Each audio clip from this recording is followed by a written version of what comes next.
Hello there. My name's Thotline Miami. You might know me from TikTok, and I'm embarking on a new YouTube project. I normally like to talk about events in American politics. That's what I find very interesting. That's what I have some knowledge in. It's something that I like to talk about. But I have received requests for longer form content, and I would also like to talk about issues that are happening outside the United States right now. And while, as you can see, it is incredibly low tech right now, it's something I'd like to do, and it's something I'd like to give a go. Want to make it a weekly YouTube show, and I want to call it the Friday Rundown. Essentially, a rundown of global events of the week that I will give every Friday if people would like to see it. Almost in the format of that bastion of mediocre white man energy, the podcast. But that being said, I want to keep it relatively short. It probably won't be much longer than 10 minutes or so maximum. But with that being said, my name's Dotline Miami, and welcome to the Friday Rundown. On November 26, 1963 at 12:30 p.m., Central Was one of the events that has topped the news headlines in the United Kingdom. It was an event that happened earlier this week, started around last weekend and has been progressing throughout the week, which is the UK Supreme Court's recent ruling regarding transgender people. This ruling originated from a Scottish feminist group, I suppose you could call it to an extent, called For Women Scotland. That was funded in part by J.K. Rowling, the author of Harry Potter, and someone who's had considerable beef with the transgender community for quite a number of years. The result of the ruling was an appeal on the decision that transgender women can legally be classed as women. The revision, the new standard being set, is that women are now defined along the lines of biological sex. This can only be described as a massive loss for the transgender community and those who support them, such as myself, because it essentially creates a legal precedent for anyone who would like to exclude or discriminate against transgender people. And one of the big shocks, or perhaps not shocks, depending on your views on Sir Keir Starmer, our Prime Minister, Keir Starmer did a U turn effectively upon this ruling and stated that transgender women are not, in fact, women, even though some months ago he had made the statement that transgender women are women. So he has U turned on that statement and suggested that transgender women should be using male bathrooms and transgender men should be using female bathrooms, which is, in the eyes of a lot of people, a very dangerous thing to say. There are only about 260,000 transgender people in the United Kingdom overall. That's only about 3 Wembley stadiums worth of people. That's not a lot of people at all. So it really begs the question as to why the right wing media, these right wing advocacy groups, and people like J.K. Rowling, who are billionaires who should just be lying back on their enormous piles of money, why all of these advocacy groups have so much beef with transgender people. And while protections from the 2010 Equalities Act do continue to apply to transgender people, it is a massive loss that this legal distinction between women and trans women has been established by the Supreme Court, especially with regards to bathrooms, because transgender people experience a lot of assault and a lot of hate crimes. So it becomes a really dangerous situation for any trans person out in public if they're being actively forced or pushed by legal precedents to using bathrooms that don't align with their gender. And a lot of this seems to be based on understandings of transgender people that are based around ignorance, fear, hatred, and incorrect stereotypes. Transgender people, like all kinds of people, come in all shapes and sizes. Some trans women look like Hunter Schafer, so entirely inappropriate to have someone like that being forced to use a male bathroom. Meanwhile, some trans men look like Kratos from God of War, extremely inappropriate to have in a female bathroom. So it becomes a really, really messy, blurry conversation based on whether transgender people pass as the gender they identify as, which is entirely subjective. And while Keir Starmer is no stranger for trying to appeal to a middle ground, a centre ground, to have this kind of broad appeal, politically speaking, across the United Kingdom, I think it was a massive mistake for him to immediately U turn on his previous positions because it absolutely stabs a lot of the younger left wing Labour voting base in the back, while also looking extremely weak and fickle to the rest of the political voting base, because him doing that U-turn just shows that, oh, he's just doing another U-turn, he doesn't have any principles, he doesn't believe in anything, whereas the people that he's essentially betraying, the people who support the transgender community, are just seeing it as a betrayal. So there's really no one that Keir Starmer pleases by instinctively U-turning on his previous statement when he could have said something a little bit more nuanced that would have offered some hope to all sides. Transgender advocacy groups have assured the public that they need to stay hopeful, they need to stay optimistic, and that the fight is not over to either get this decision overturned or introduce new legislation that allows more safety and freedom for transgender people. Legislative attacks on the LGBTQ, especially trans people, that's always worrying. It always is right wingers trying to take people's rights and freedoms backwards instead of forwards. But what is also very worrying is that essentially a right-wing billionaire, J.K. Rowling, contributed money to essentially secure this ruling. So that is a billionaire having a direct, undemocratic influence over how our country is governed. Billionaires buying up the democratic process is absolutely something that we need to be vigilant against and that we need to be working on legislation to combat. Moving briefly over to the United States, we can see that Donald Trump is once again not having a very good week. While there is a second Signalgate leak going around with Pete Hegseth and more conversations about his alcohol usage, which are increasingly worrying for the guy who runs the Pentagon, Trump has also backed down on his very aggressive tariff stance when it comes to China. So, of course, Donald Trump established triple figure tariffs against China, declaring an all out tariff war, which China reciprocated in kind, levying their own triple digit tariffs against the United States.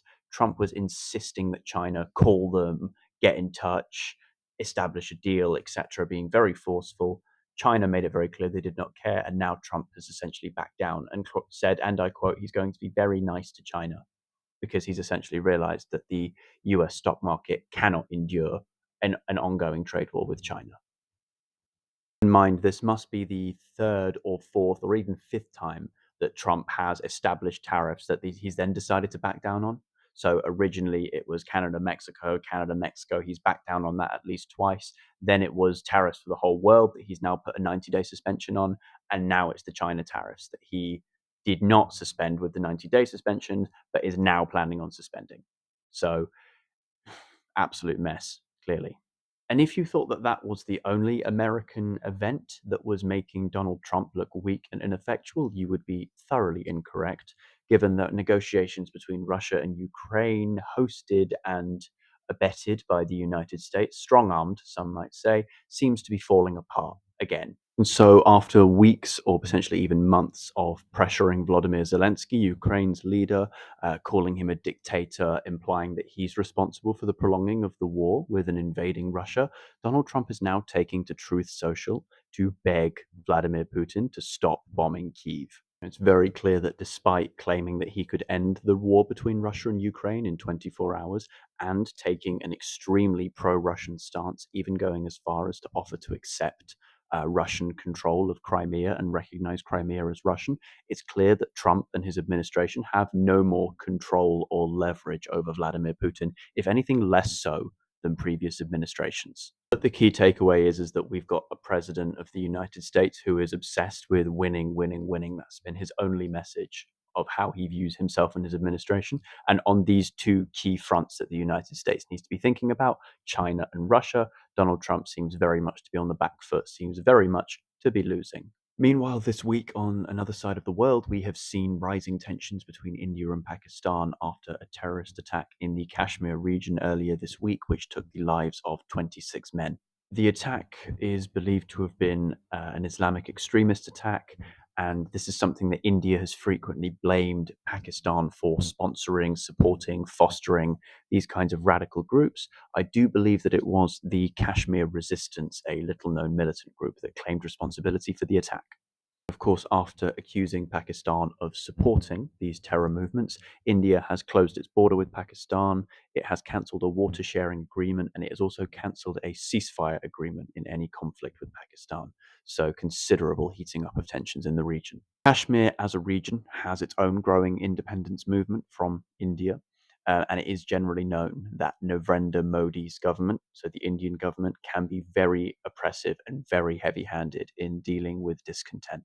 So this does need to be taken into account. Because while India is very quick to blame Pakistan for empowering and supporting terrorist movements within India, it is also key to remember that Narendra Modi's government is not so friendly against certain ethnic groups within India and is also accused by some of being a Hindu supremacist regime. Of course, if we're going to talk about recent significant world news events, we definitely need to bring up the Vatican. Pope Francis, of course, passed away at the age of 88, shortly after a meeting with US Vice President J.D. Vance, a so called exchange of opinions that some believe was more of an argument, given the two having considerable disagreements on applications of Catholicism with regards to the Trump regime. The funeral for Pope Francis will be taking place on Saturday. And then there are, of course, significant conversations ongoing around who the successor to Pope Francis will be. Pope Francis was a very liberal and a very politically involved pope. He accepted groups that the Catholic Church did not normally or traditionally accept, such as homosexuals, for example. He was very loud and very vocal in his support for the Palestinians and the people of Gaza, who are, of course, currently enduring the assault by the Israeli occupying forces. And he was very loud and very strong in his criticism of the Trump administration's mass deportation programs, going so far as to call them a grave sin and to correct J.D. Vance on his use of Catholic literature to justify those kinds of practices. And while there are rumors that right wing Catholics have essentially been waiting for the passing of Pope Francis for a while so that they can replace him with a more conservative pope that fits their agenda, it is really important to remember that 80% of the cardinal electors were personally appointed by Pope Francis. So, in terms of what we can expect from the next papal candidate, we can expect not necessarily the same political stances as Pope Francis, but we can definitely expect the same international mindset, given that Pope Francis had a huge emphasis on an international Catholic Church rather than just one that was from within Europe. And there are now some potentially historic firsts in the mix for contenders to be the next Pope.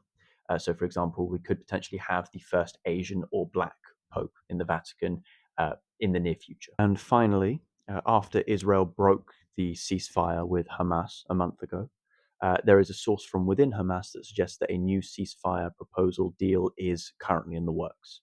As it stands today, the death toll from Israel's bombing and assault campaigns on the Palestinian people is estimated to be above 60,000, most of whom, of course, are civilians. This is at the same time as far-right Israeli minister Ben Gvir is currently touring the United States, attempting to drum up further support for Benjamin Netanyahu's regime. But that is the end of this week's Friday Rundown, a summary of key political events happening across the world right now. I hope you enjoyed or found it interesting or informative. I plan to do this, well, essentially every week on Fridays, so it'll be the Friday Rundown. And I want to keep this going for as long as possible because it's both been requested and I think I'm looking to branch out into something new. So I hope you enjoyed. Thank you ever so much, and feel free to like and subscribe and such. And don't forget, you can also find me on Instagram and TikTok as well. Thank you ever so much. Take care now.